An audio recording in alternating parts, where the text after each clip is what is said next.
In this spotlight, we will be discussing the assessment data types.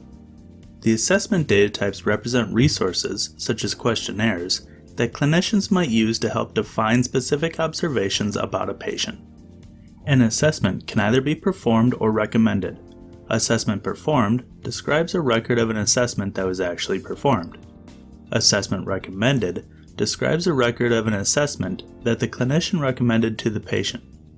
An example of an assessment could be the Patient Health Questionnaire or PHQ-9 tool.